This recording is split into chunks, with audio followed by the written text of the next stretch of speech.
Hi everyone, this is Jim and welcome back to my YouTube channel. At ito na nga, mga TikTok video ni Barda in Private kung saan ini-interview si David Licauco. Let's watch this. Hindi na yung basketball medyo pisikalan, medyo may sakitan. Handa ka bang masaktan dito? Lagi naman mo nasaktan. Anong klaseng sakit ba yan? Ba't lagi ka nasasaktan?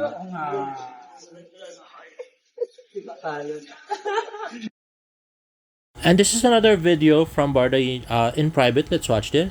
David, mag-guest ka ba sa Beauty Empire? Yes. Kailan ba? Titing doon. Tapos Malabas ka ako sa Monday. I think so. This week is coming next week. Yeah. So, kumusta naman? Anong maasahan namin po? Kilig. Kilig siguro. Wow! Kilig yan. Ano sabi ni Barbie? That time, in the fifth year, she was really accommodating sa show niya yung ako naman nakasali lang, nag-guest lang. So, always grateful na lagi siyang for the accommodating, comfortable, and the set. Sure ngayon kamusta na kayo party, yung relationship ng dalawa? Okay man. Kinakabato. Happy. Actually happy to hear now. Kinabahan siya doon sa tanong sa relationship kasi wala naman silang relationship at merong iba. Magselos si Alex. And last video ni Barda in Private, kailan mo balak magpakasal? Haha, alam ko na kung sino sa reaksyon pala. Sa tamang tao at sa tamang panahon. Pero paminsan kasi. Ituloy mo yan. Ay nako, simula nang lumabas yung Celine issue, hindi na nakakabilib yung mga sagot ni David. Sorry guys. Ay nako. At next side, tweet nga ng David's Advocate, they're headed to the quarterfinals after outstanding Activate Sports 18 to 12. Ayun na nga. So, Taho Story A not done yet. They're headed to the quarterfinals after outlasting Activate Sports 18 to 12. Ayan, men's division last 16. At ito nga yung IG story ni David Licauco galing kay Films of Jomery and David Dribbling. At dito na nga tayo sa YouTube live ni Pikwa. Hala, Barda spotted nga ba first game ni David, resibo kumalat na? Let's watch this. Kumpirmado ito ha, kinonfirm ito mismo doon sa game. At itong mga kasama sa game na ito ay malapit kay D. So ito nga yung game daw kahapon guys. So nagtataka kami kung sino yung nag-confirm nung resibo sa kanila. Kasi ang kasama lang ay si Kenzie at saka si ALB. So si ALB sigurado hindi niya i-confirm kung nandun nga si Barbie. Tapos si Kenzie, palagi ko hindi niya rin gagawin yun. No? So doon pa lang, medyo duda na kami. Lalos na wala naman si Nathan at saka si Miss Isabel Bulatao. Alam nyo na, ang kamay, ang katawan, ang hugis ng katawan te. Ang buhok te, ang buhok. Siyempre, hindi natin ilalabas to nang walang confirmation. Oo.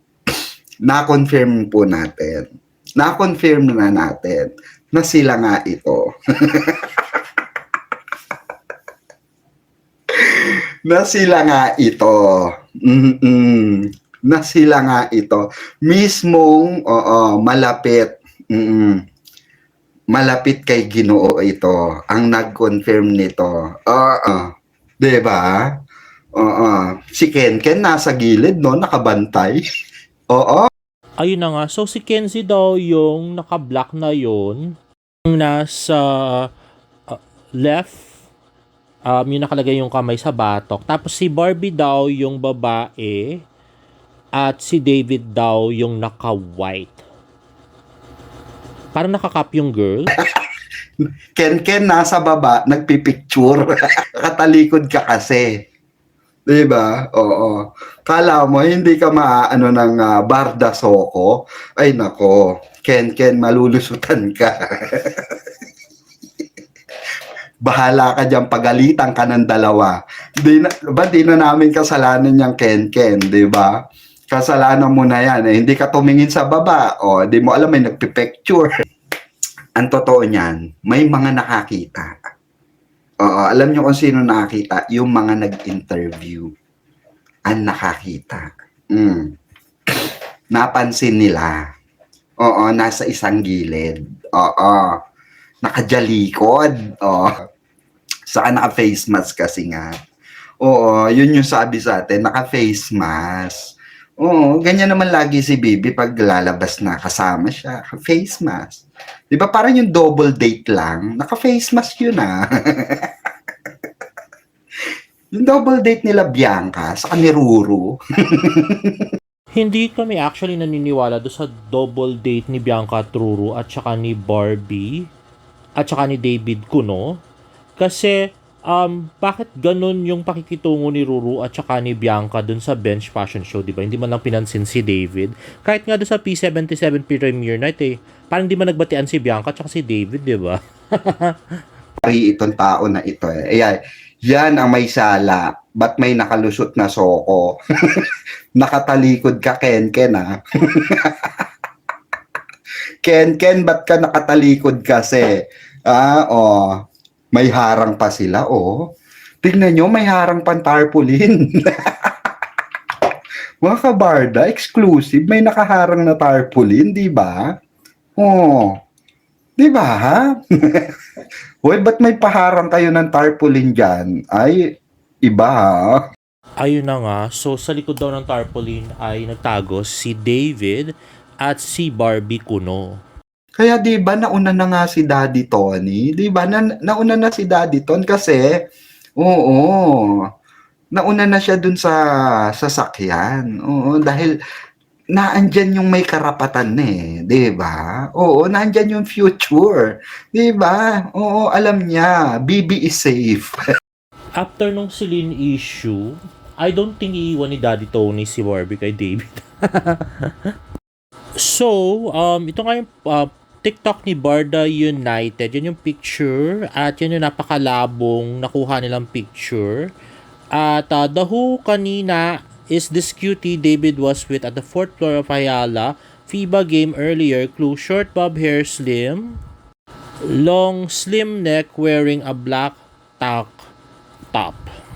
Okay, at ngayon lang ay kakalabas lang nga sa Twitter. So super labo nga nung picture, no? Hindi mo man alam kung si Barbie at si David talaga yon. Pero may nag-upload nga sa X na nanood daw si Alex Manalang ng game kahapon. At yan nga siya. So mukhang nagpa-layered na siya ng buhok. So maiksi na yung buhok niya ngayon, guys. And this is from another angle daw. Ay na si Alex. Ayan, na-zoom in. At nasa front nga siya. At di ba nga doon sa Siargao, nakita natin naking nakapuson yung kanyang hair. So yun pala, nagpa-layered na pala siya. At pwede rin siya itong actual kausap ni David. Kasi David nga to, no? Pwedeng siya yung actually kausap ni David kasi naka-tank top din siya. At layered na nga yung buhok niya, umiksi na. At pwedeng nag-cap lang siya doon at nag-face mask kaya hindi halata.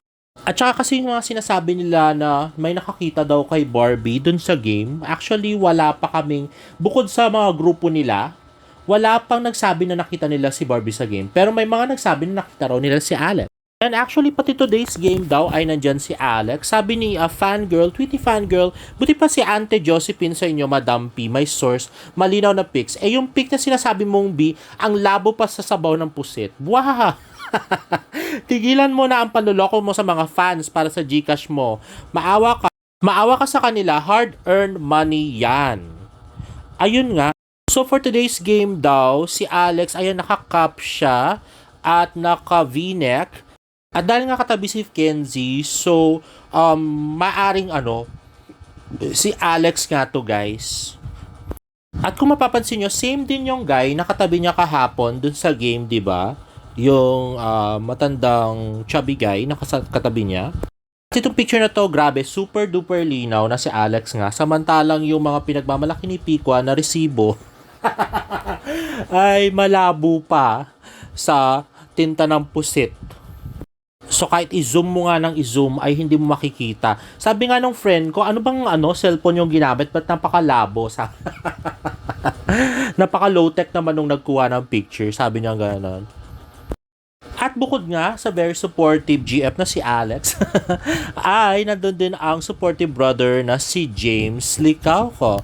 And there you have it, guys. If you like this video, please give it a thumbs up and please subscribe to my YouTube channel for more Bardo updates. See you in my next vlog. Bye!